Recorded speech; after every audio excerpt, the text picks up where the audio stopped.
Kisah Nabi Muhammad Sallallahu Alaihi Wasallam. Ikrimah bin Abi Jahal, sang pendendam yang ingin membunuh Rasulullah. Bagian 1. Ikrimah merupakan anak dari salah satu pemuka suku Quraisy yang bernama Amr bin Hisham bin Mughirah dari Bani Makhzum, atau biasa kita kenal sebagai Abu Jahal, yang berarti bapak kebodohan. Dan sebagai seorang anak yang sangat mematuhi ayahnya, Ikrimah pun tumbuh di dalam bayang-bayang sosok Abu Jahal yang kejam, yang sangat membenci Nabi Sallallahu Alaihi Wasallam dan para sahabat-sahabatnya. Sebagaimana buah yang jatuh tak jauh dari pohonnya, maka Ikrimah mendapati dirinya terdorong untuk memusuhi serta memerangi Rasulullah Sallallahu Alaihi Wasallam dan dakwahnya. Sehingga dengan melakukan itu, Ikrimah bisa mendapatkan cinta dan perhatian yang lebih dari ayahnya. Kebencian Ikrimah bin Abi Jahal kepada kaum muslimin pun semakin menjadi-jadi, bahkan jauh lebih buruk dari sebelumnya. Jika dulu ia membenci Rasulullah Sallallahu Alaihi Wasallam hanya karena ingin menyenangkan hati ayahnya saja, namun setelah kematian Abu Jahal di saat perang Badar, semuanya pun berubah. Dan ia pun menyimpan keinginan untuk membalaskan dendam atas kematian ayahnya tersebut. Terkutuklah kau Muhammad, aku bersumpah akan membunuhmu dan kaum muslimin.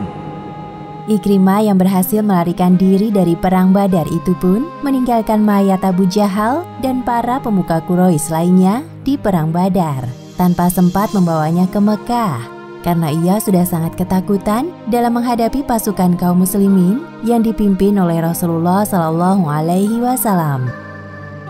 Sesampainya di kota Mekah, Ikrimah menemui seorang pasukan kafir Quraisy yang masih tersisa untuk menghasutnya agar semakin tumbuh kebencian terhadap Rasulullah Sallallahu Alaihi Wasallam dan kaum muslimin. Kita telah dipermalukan habis-habisan oleh Muhammad dan pengikutnya di perang Badar. Bukankah kini sudah saatnya kita balaskan dendam kita ke mereka? Kau benar, wahai Ikrimah. Kita harus membunuh Muhammad dan pengikutnya. Setelah kaum kafir Quraisy kehilangan banyak prajurit, termasuk pemuka-pemuka besar mereka dalam perang Badar, maka Abu Sufyan tampil sebagai pemimpin utama orang-orang kafir dan mulai mempersiapkan rencana penyerangan balas dendam mereka.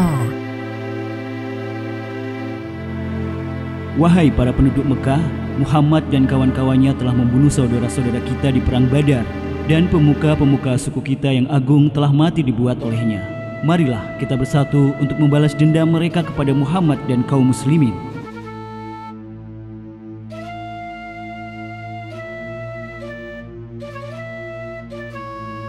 Ada apa dengan kalian semua? Apa kalian takut dengan Muhammad? Abu Sufyan telah mengumpulkan kita semua di sini adalah untuk mengumpulkan kekuatan yang besar.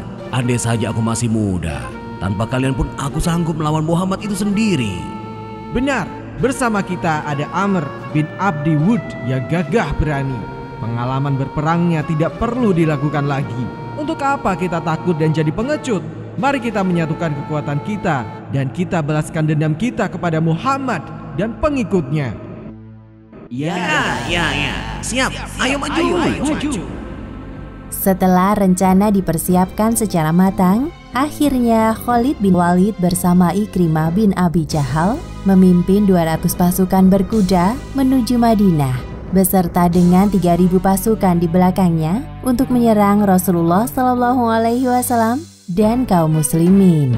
Dan peristiwa ini dikenang sebagai Perang Uhud yang terjadi pada bulan Syawal pada tahun 3 Hijriah.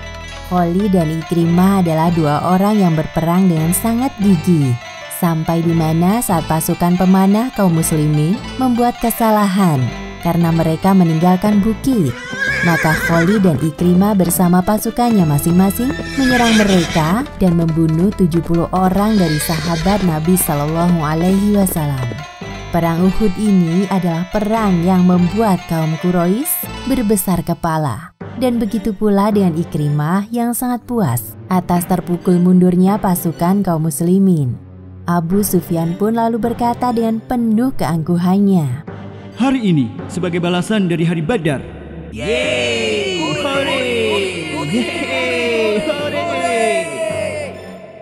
Kebencian Ikrimah pun terus berlanjut hingga membawanya tiba di perang Khandaq. Di perang ini, Ikrimah bersama dengan orang-orang musyrikin lainnya berniat untuk mengobrak abrik Madinah. Tetapi mereka dikejutkan dengan sebuah parit yang lebar yang menghalangi gerak mereka maju. Apa ini? Sungguh di luar dugaan. Mereka memiliki strategi perang yang tidak pernah kita kenal sebelumnya. Sungguh salah kalah bagi kita.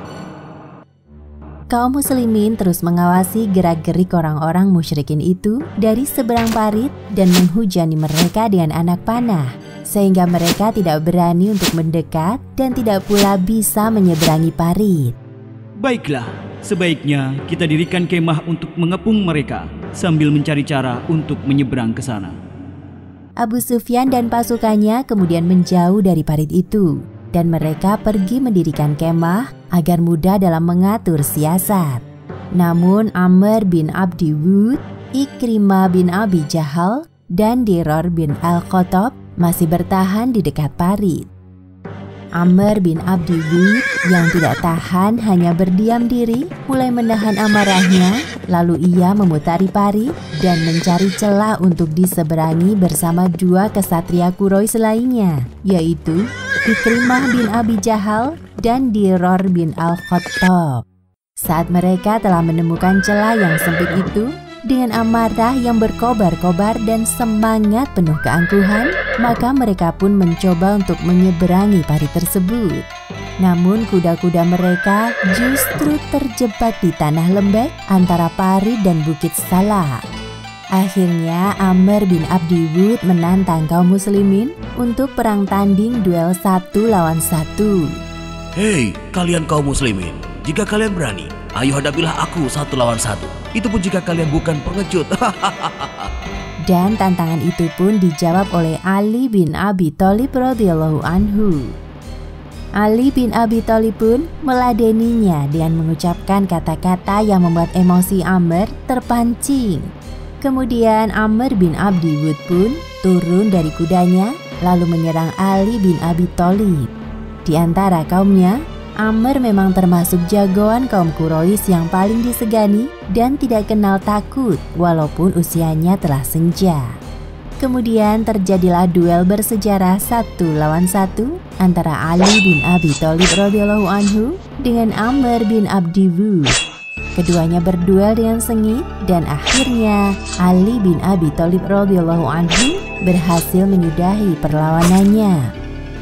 Melihat Amr bin Abdi Wud yang tumbang di tangan Ali, maka Ikrimah dan Dirar pun mengambil langkah 1000 dan lari terbirit-birit untuk menyelamatkan diri mereka.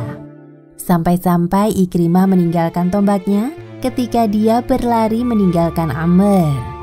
Sesampainya di perkemahan kafir Quraisy, Ikrimah bercerita dengan raut muka yang dipenuhi dengan ketakutan dan ia membawa pesan terburuk bagi kaumnya. Amr bin Abdi Wud telah mati. Semua pasukan kafir Quraisy dibuat terkejut oleh kabar dari Ikrimah, termasuk Abu Sufyan yang menyadari jika kekalahan telah ada di depan mata mereka. Demikianlah akhir dari kisah Ikrimah bin Abi Jahal semasa ia masih berada di dalam kejahiliyahannya. Adapun hikmah yang dapat kita ambil dari kisah ini antara lain, pertama, sebagai manusia kita tidak boleh berlaku sombong atau bersikap angkuh. Kedua, hendaknya kita menghindari orang-orang yang berbuat zalim dan tidak menjadikannya sebagai teman apalagi panutan, karena hal itu hanya akan membawa diri kita masuk ke jurang kekufuran. Dan yang ketiga, menyimpan dendam hanya akan membuat hati kita mati dan mendatangkan permusuhan yang tiada hentinya. Wallahu a'lam bishawab.